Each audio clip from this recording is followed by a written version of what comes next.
Oh man, oh man, oh man. I always start off like that. I was like, ah, man. Every recording when I go back and listen to it. Here we go. Yeah, and the edit, it's just like, what was I so overcome with? Like, The hardest part of my day begins now. oh man. This will be the first weekend in a long time where this is the only work that I did on the weekend. Really? I relaxed so fucking hard this weekend. It was wonderful. Yeah, I worked all weekend. Yeah. So you do deserve a break. Let's get you out of here and get you to Westworld.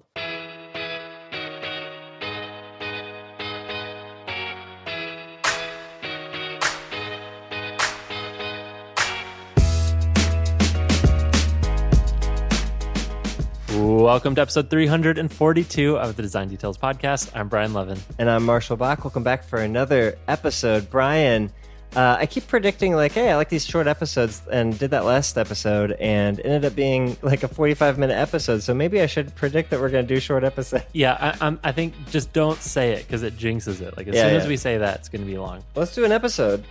Yeah, in that spirit, let's get right to it. We have some new supporters this week, y'all. Okay, hang on. Everyone has picked up on something. Oh no. Basically, everyone this week that joined our Patreon did it at $1.28, which is amazing. so lovely. I love it. Except one of you, Hao Li, I think, did $1.29. Just to mess with me, I'm assuming. That's like, it's like a grain of sand stuck in your shoe. It's like, ugh. I hate sand. $1.29. And then we also had Sahil Chaturvedi bumped up from $1 to $1.69. All right. We're adults here. I understood. I see what you did, but thank you everyone for the $1.28 on the 8-point grid. We appreciate it. All right, huge shout out to Gediminas Solis, Joshua Overby, Catherine Gee, Andrew Chianci, Hao Le, Nathan Dorney, Luigi Celli, and Azmi Hanifa. Y'all are lovely and wonderful. Thank you very much for supporting the show. thank you. If you didn't know, we're a listener-supported podcast. You can go to patreon.com/design details and support us for just $1 a month. You get access to listener-only episodes, aka bonus land, and sponsor-free shows. So patreon.com/design details. Okay, follow-up time. Marshall, we got a lot of people that sent us a very specific link this last week. And it is iPadMenu.study. Did you check this out? I did. What do you think? Okay, well, we should break down what this thing is first. Yeah. So the subtitle here is a concept to improve usability and bring more professional apps to iPad. Okay. So first off, this feels like an Apple website. It almost feels like Apple could have made this. Not exactly, but like the vibe is right. Mm-hmm. And there's a lot of really good thinking here. It's fucking polished as hell, Brian. So what does it mean, the menu? Yeah, okay, yeah. I should describe what the fuck this thing is. Yeah, what is main menu? So in the same way on your Mac, you have the menu bar up top where you have the name of the app and then file, edit, view, all that good stuff. This is that for the iPad. Ooh. So in your dock on the far left, you have the app icon for the current app kind of shrunken down inside of another app icon that's white. Brian, yo dog, I heard you like app icons, with a little command symbol in the top left, kind of like a badge, but in the top left. Are we using the top left for anything? Is that where the closed one goes? Anyways, and it pops up a menu, a popover that would look very familiar to anybody who has used an iPad before, but instead of the horizontal file, edit, view thing, you kind of have a vertical version of that, but it's breadcrumbed and kind of a two-pane situation. It handles multiple windows, sharing the screen at the same time, including the flyover one, or what the hell it's called. Mm-hmm. Is that what it's called? Flyover? Slide over, something. You can have 3 apps going at any given time on an iPad, like in one space, and this accounts for that crazy use case. It feels pretty. I mean, the icons are a little squirkly for my taste, but that's about the only non-native feeling choices that are made here. There's some like typography stuff, but like for the most part, like this looks like it could have been produced by Apple, which is really cool. That's impressive. And it seems really useful, especially as we're getting into cursor land and like iPad is becoming more of a daily driver for a lot of people, like having a lot of the functionality that is in the menu bar on a Mac, which contains a lot of useful stuff. being able to expose that in some sort of meaningful way on an iPad seems useful. So that's cool. Yeah. The question is, do iPads need to be computers? What do you mean? Well, the whole point of this is to kind of blur the line between an iPad and a computer. We got trackpads and keyboards and Yeah. all this different stuff on an iPad. Like, I think for like professional software, I mean, it says for more professional software, like if you get into photo editing, video editing, audio editing, like any tools like that, you just need a ton of UI for all the different kinds of controls. And I think up until today, it's all just been dumbed down or been obfuscated behind hidden gestures. So if you could actually lift up the powerful features behind a commonplace, this menu, that seems to make sense. And I don't know, it seems like that trend is not going to stop. Like Apple's pushing this forward. An iPad could be a daily driver computer. So might as well start thinking about how that would actually feel in practice, right? yeah, I think the strongest argument for this is the one of collecting everything in one place, right? Like you said, instead of having kind of esoteric hidden gestures, which is kind of what the iPad is good at. You know, like the reason the iPad is the way it is because that's what the iPad is good at, right? Like that's what its form best evokes in the user, right? Sure. But again, I agree. Having all of this stuff in one place that makes it a lot more easy to get at for the average user or for the pro user, I think that's a good idea. The kind of question I have is like, do I really want to be menu hunting all the time? You know what I mean? Like, yeah, sure, you're exposing everything, but like the way to get into all of these functions is kind of cumbersome just inherently, right? I got to swipe up to get the dock. Not too far, because if I go too far, now I'm going to either go to the home screen or I'm going to go into the app switcher. Well, that is just a busted gesture, yeah. But like, okay, I'll bring the dock up. Okay, tap on the thing. Now it brings up the menu, tap on the thing I want. I'm like 5 taps by the time I get to the thing I wanted, where if it had a hidden gesture, I could just learn that hidden gesture and do that thing. I don't know. I'm not shitting on it. Like I like this is really well done, and I think it probably would be a great addition.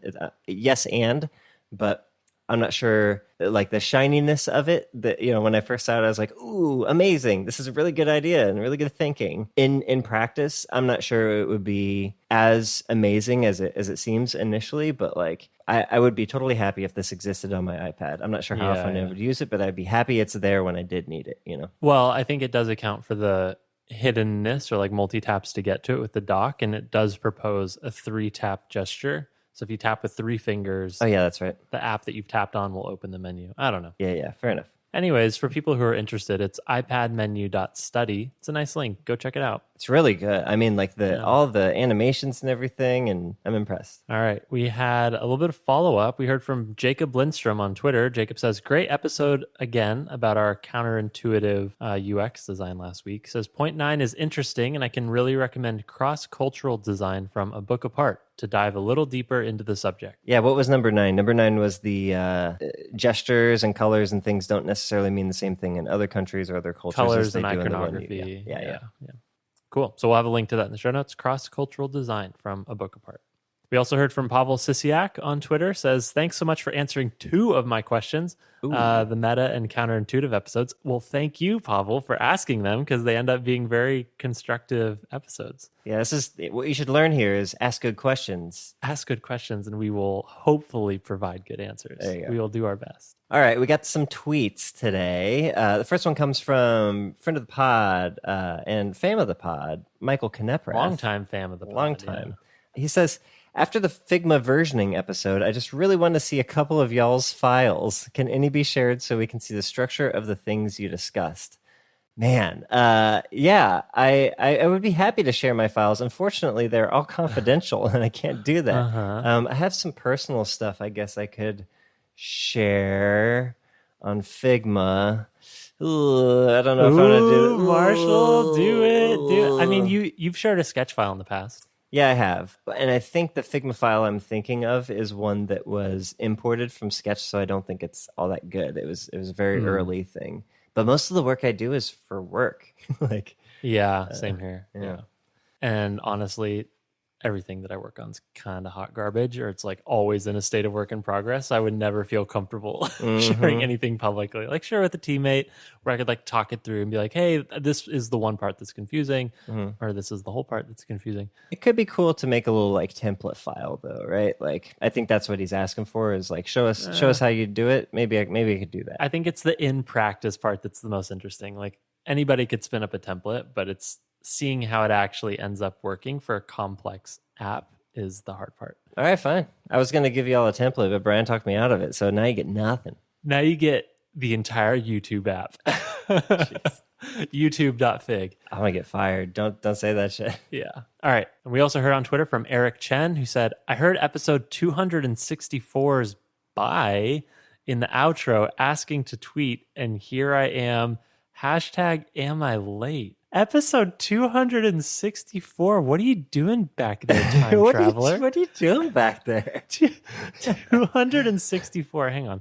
That was... Here's how long ago that was, Brian. We were still naming our episodes with fun little random inside jokes from the body of the episode as the title. Yeah. That's how long ago that was. That was episode Oven Mittens, if that tells you anything about the wonderful content of that. Yeah, this is why we stopped doing that, is because you can't tell what the fuck the episode is about. Oven Mittens, I have no memory of what that was. But you're able to tweet from the past into the present, and you're not late. A designer is never late. They arrive exactly when they intend to, Brian. If only that were true. All right, Marshall, should we get into our main topic?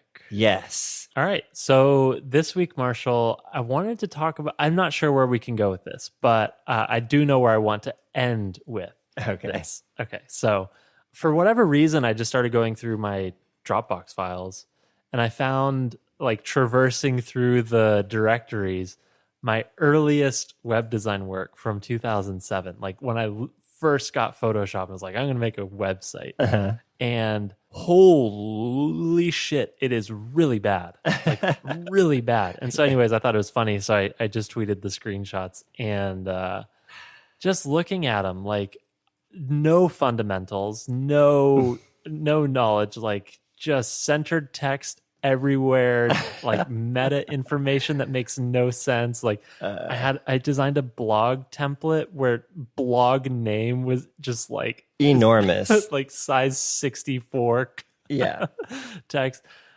Just horrible. But anyways, it got me thinking about, it's fun to dig up these artifacts and just kind of try and spot, like, what was I thinking then?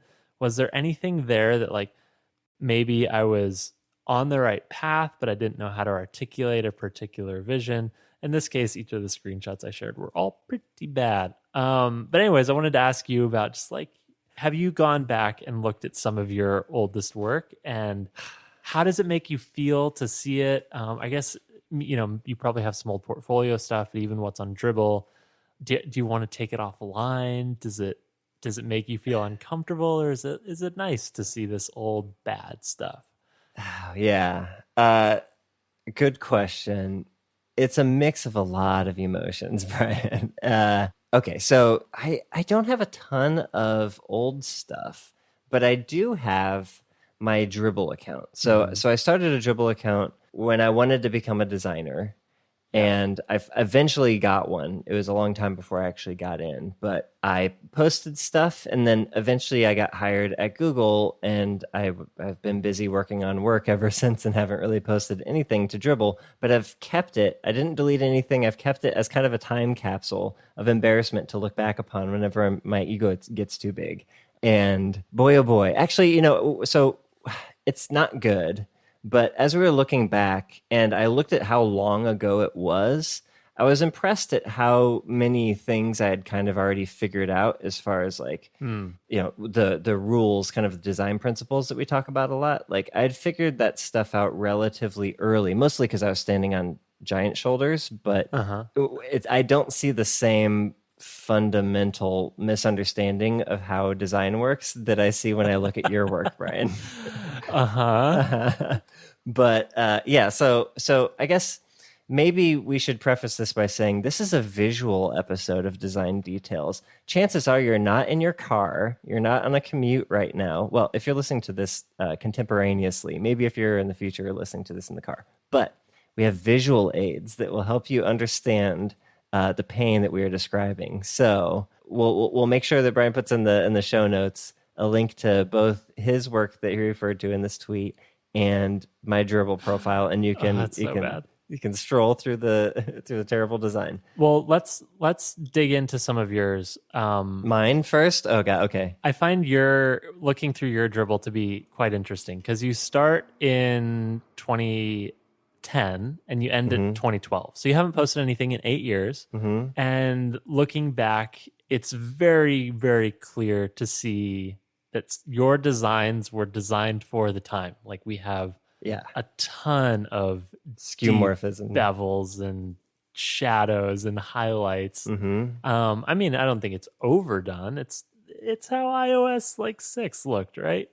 Or what? This is 2010. This was iOS 3 or 4. This would have been pretty early. Yeah, iOS 4. It was the first one that you could build stuff on, I think. But it's not as far off as my early stuff was. Like my early stuff, I had centered text everywhere. Here you at least know how to like fucking put lines of text on a row and like have icon alignment. So I'm curious, where were you learning from at this point in time? Like what did you find inspiring? And even looking back, what parts of this do you think, oh, maybe that was not actually all that bad? Yeah, I mean, I think it's like there's a subreddit, Brian, called ATBGE. Are you familiar with this? ATBGE. Hang on, I'm going to try and guess the acronym because I do not know it. Okay. All the greatest. Nope, you already messed up. It's a B, then a G. Oh, AGBT. I don't know. What is it? It's awful taste but great execution, and I feel like that's how I feel about this. It's like I did a good job of executing a thing that I no longer feel is good taste, but just because it's like so far in the skeuomorphic thing, but like I think I was kind of doing it the right way ish. Yeah, when I look at this stuff, I think, okay, I know what I was thinking as far as like my spacing. I was using a 5-point grid at the time.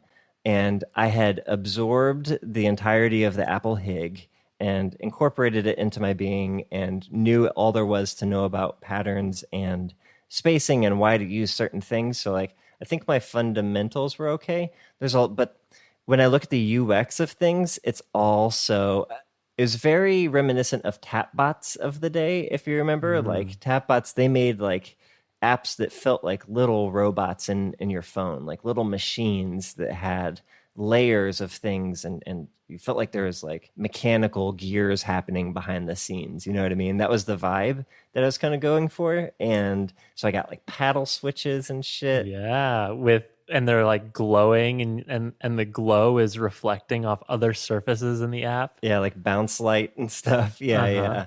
Yeah, so I was thinking about things like that, but it's just so overwrought. And some of the UX ideas are like, I was trying to show things with iconography when really I should have been using text. So for example, in the settings, this like continuous play thing is like not a clear term. I had to have like question marks next to everything.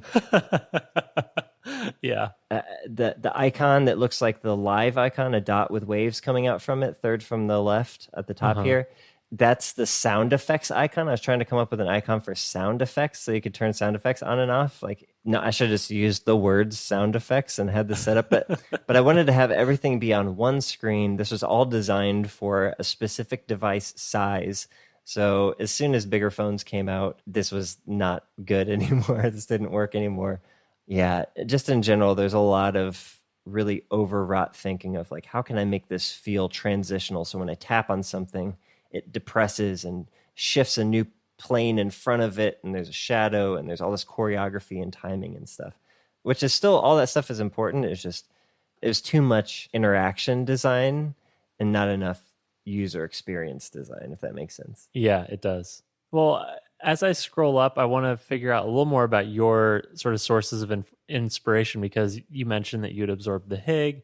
And as we zoom up, a lot of your stuff feels very Apple-y. Like you worked on a mail client in Mac OS Mm-hmm. that looks like Apple-y, and you spent some time doing iPhone mock-ups. But sorry, everyone, we'll have links. You should open these links. But you have this one shot here on Dribbble of attaching attachments to an email, and the attach button is a paper clip hanging off the bottom corner, and each attachment is like a little sticky note like sticking off the email. This all feels very Apple-y, skeuomorphic, like 2005 or 2009, 2010. Do you think that if you had studied something else, you would have come up with a different taste? Like, how much do you think your taste has been driven by Apple interfaces here? Oh, early on? Yeah. 100%. Yeah, like 100%. entirely driven by Apple. Yeah. Fanboy 100%, Brian. 3000%. But I'm actually kind of proud of that little attachment thing. Like, it's pretty clever. It's totally unusable and like it wouldn't scale at all, but Yeah. it looks nice, and it was, for the day, it was kind of like a cool idea, I thought. I still look back on it, I'm like, oh yeah, that wasn't terrible. That's the thing about some of this stuff that I'm looking at. It's like, none of it's absolutely terrible in the way that I think it's terrible when I think back on it. Maybe I'm far enough away from it now that I can actually see the good in it, where when you're close enough, you only see the bad things. I don't know. But there's some good stuff in here. How do you feel about yours, Brian?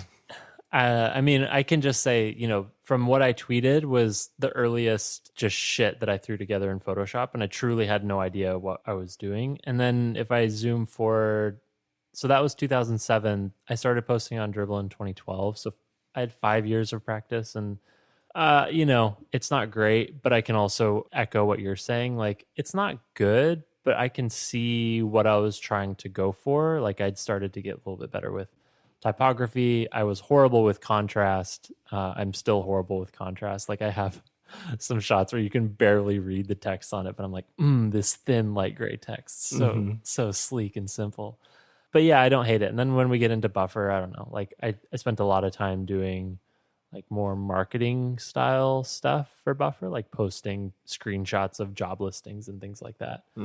So I don't know. I don't feel as terrible about what's on Dribbble as I do about what I tweeted. Well, let's talk about what you tweeted then, because Okay, let's do it. I want to talk about this neon green abomination here. I want you to actually focus first on, notice that this screenshot is watermarked. I took the time to watermark this so that nobody would steal it. Yep. And what is that watermark, Brian? The watermark is Elite by Design, which is the name of my first website. Elite by Design, capital B. Yes, capital B. For that preposition. But yeah, the contrast is really bad, huh? Contrast is non-existent. I have like an about page with 3 paragraphs, all center aligned text. Even the one that's side by side with an image. How about this? I have a recent post section, left aligned. I have an archive section, center aligned. Oh yeah. Yep. And different spacing between each item in each of those sections, along with, on the other side, you do me the sweet, sweet favor of putting banner ads down the right side.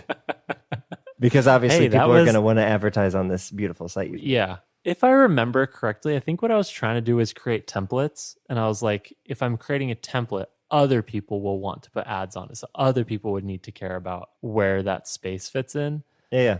So the thinking is good. Well, I think that was a thought. I don't know that the thinking was good. Yeah. So I want to ask you about this. So why highlighter green? What was the thought here? Dog. There is no rational reason behind this. Okay. This is actually, you know what? We should circle this around to a future episode about developing taste, because it's so clear here that there's no signal the person who made this has any taste. Like, I don't find a redeeming quality of any interface element here. So I'm wondering where along the way I shifted, because I do think that I have okay taste now. So at some point between 2007 and now that happened. Well, here's the thing. Here's the question. Did you think this was good when you made it? Oh, I don't know. Probably. Because that's where the taste comes in, right? Like, if you looked at this and said, oh God, this is dog shit, but it's the best I can do right now, then that's like, okay, you have good taste. But if you looked at this at the time and thought, I am fucking killing it. This is perfect, exactly how I'd imagined it, made corporeal in front of me, then that's bad. Reality is somewhere in the middle. I don't think I was that full of myself, but I certainly was probably like, yeah, I'm a web designer. I know what's up. Look, I like put pixels together in a way that loosely resembles a website. Therefore, I am a web designer. I think that was probably the path there. And this is an image, right? This isn't actually code. No, this isn't a screenshot. I did this in Photoshop. Yeah. So I think you get better when we get to giant blog name subtext. I think this is a slight improvement, right? Glossy header, right? You got that nice gleam on there. Oh, I can tell it's round. All right. But your spacing has improved. You're still hung up on the whole center alignment of body text. I'm not sure where that comes from.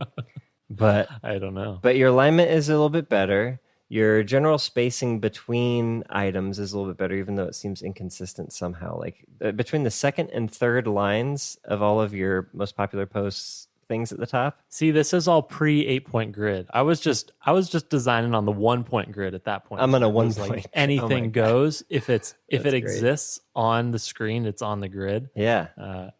Yeah.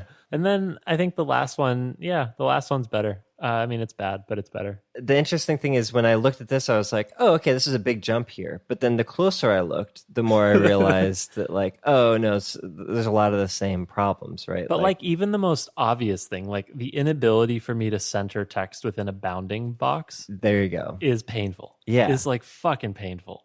And it's different on every row. See, I blame Photoshop. This had nothing to do with my skill. This is all Photoshop. It's like and even the rows are different heights, like that last row on the bottom. Like you'd have to do special things to mess that up. Like you'd have to do work to do that wrong, you know? Marshall. But you've still kept your ad space important. You know what I take away from this is I pushed ahead. I fought the good fight. I did enough reps that this got better at some point along the way. Yeah, there's a market improvement. There's still problems, but yeah, there's alignment issue. Like that sign up for our newsletter section is just all sorts of wrong for many reasons that we could elaborate on, I guess, but as far as alignment and everything goes. Just like look at the login form. Like the button is right aligned to the end of the form input. Nailed it. And then look at the sign up for our newsletter. The button is just mid aligned to the input. Well, it's aligned with the login button, but then your inputs aren't the same. Don't go all the way to the end. Yeah. They should have been full width, right? I want to cry. Yeah. But, it's a much more striking color combination. Like you chose blue and orange. Okay, those go good together, right? Did you make the logo as well? No, I don't think so. I think this was like a 99 Designs problem. Gotcha. The iconography, where'd you get these icons from, Brian? The phone and the email in the top right? Where'd you get those from? That looks like clip art. You know what I think that was probably from? I used to be obsessed with those like little pixel icons. Do you remember like cPanel? Yeah. Like if you had a PHP website, like if you ever used WordPress, you would have cPanel. Yeah. And cPanel is where you could go and like look at your stats and like mess with your HT access files and stuff. I think I might have ripped those icons from something like that, or I just found a pixel icon set. I can't remember, but I do remember liking that visual style because it had a little depth to it. It's like pixel art. It was nice. Yeah. Well, here's where I want to end because we're talking about visual stuff. I'm sure maybe not everyone's able to look at the same time, but what I would love to see is more people tweet at us this week. We need a little bit of levity during this quarantine, so send us some of your earlier work. It could be on Dribbble, or just send us some screenshots. We would love to see your earliest, worst stuff. Do not be embarrassed. I've already shared the most embarrassing thing possible. Share your shame with us, please. We've shared our shame with you. Brian more than me, because mine doesn't go all the way back. I think I've burned most of my oldest stuff, but show us your shame, please. Show us your shame. Tweet at us. We would love to see it, and we'll be resharing periodically throughout the week. And maybe include what you see wrong with it now. Like, what are the most egregious errors? Okay, let's wrap, Marshall. Let's do some cool things and get you to Westworld. Yeah, it's Westworld time. I'll go first this week. Okay, so it's kind of a lame thing, but it's a real world thing and something that I've found utility in recently. So You're familiar with Philips Hue lights? Mm-hmm. They make a bunch of bulbs, and people know them for the bulbs, but they also make light strips. And you can connect the light strips in a daisy chain kind of a thing, so they can be much longer than the standard 3 or 6 feet that they come in. So what I've done is I've incorporated it into my smart home situation, and now I have lights all around my bed. So like behind the headboard against the wall, I have light strips there. So it's like a really nice diffuse indirect light at night. So those turn on automatically at sunset. And recently I added 2 motion sensors and light strips around the foot of the bed, or like the whole base near the floor, so that when I get up in the middle of the night to use the bathroom or something, the motion sensor will turn on at like 5% or whatever, turn the lights on real low so I don't step on the dog or, trip over something. That's nice. It's been really nice. Yeah, and I include that. So at night, the foot of the bed also lights up. And they're not incredibly expensive, especially if you're going to extend them, but you can get all sorts of colors and everything. I mostly use a nice kind of amberish, warm light, but you can go all sorts of crazy. It's a really nice in the evening. It's a cool vibe. Mm-hmm. And at night, it's a good utility to not trip over the dog. I mean, that's the sweet spot, right? Yeah. Form and function at the same time. Exactly. Yeah. So that's my cool thing. Real short and sweet. And that works out of the box. Just order the Hue light strips and it plugs into the app with all the other scenes and stuff like that. Mm-hmm. Yeah, it even incorporates into HomeKit if you use Apple, and Google Home works if you have Android, but the motion sensing stuff, you'd have to have more work to get that to work. Cool. All right, my cool thing this week is a television show, which I basically feel like I'm stealing from you because this should be your cool thing. Yeah, I'm surprised it hasn't been your cool thing. You can have it. If you have not heard of a rapper by the name of Lil Dicky, this might not mean as much, but there's LD. There's a show on Hulu called Dave, which is, how would I describe this? It's like real life. It is about Dave, who is Lil Dicky the rapper. Whoa. Well, there's a way shorter way to say this. Okay. It's Curb Your Enthusiasm with a young Larry David. Okay. Basically. If Larry David was a young rapper and he made Curb Your Enthusiasm, that's this show. Is that fair? Sure. So it's one of those things where it's helpful to know about the person and the context and where they're coming from. But otherwise, it's still funny and enjoyable, even if you don't. Like, I don't know everything about Lil Dicky. Certainly, you know a lot more than I do. But I'm familiar with his music. I like some of his songs. But I can still enjoy the show. And if you hadn't heard any of his music, you could get caught up well enough within the first episode, right? It lays the scene. I feel like it's the same with Curb. You can enjoy it without knowing what Larry David did, and you'll pick up over time. Oh yeah, he worked on Seinfeld. Got it. Anyways, Dave is funny, and I've been enjoying it. I'm up to episode 6. I don't know how far it goes, but anyways, so if you've heard of Lil Dicky or seen his videos on YouTube, you might enjoy the show. So that's on Hulu. He's very smart and actually a really good rapper, but also very funny and cool thing. And hopefully cool episode. Let us know what you thought. We're on Twitter at Design Details FM. Please share your shame with us this week. We want to have some good follow-up fodder for next week. I want to see some bad design, please. Yeah, hit us, please. If you've been enjoying the show, you can support us on Patreon at patreon.com/design details. Otherwise, if you have questions for us, open an issue on our GitHub. Links to all of this in the show notes. Otherwise, hit up spec.fm for more podcasts for designers and developers. Otherwise, talk to us on Twitter. Thank you for listening, and we'll see you next week. Otherwise, bye. He said otherwise a lot.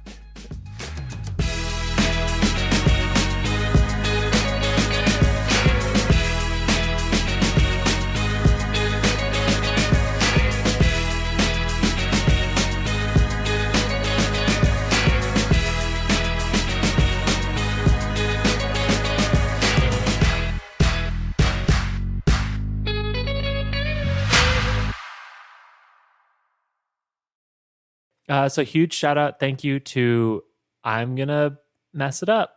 It is Gediminas Solis. We're even trying. Yes. You put the emphasis on really weird syllables. Okay, you should do it. I would say this is Gediminas Solis. Okay. Gediminas? Gediminas?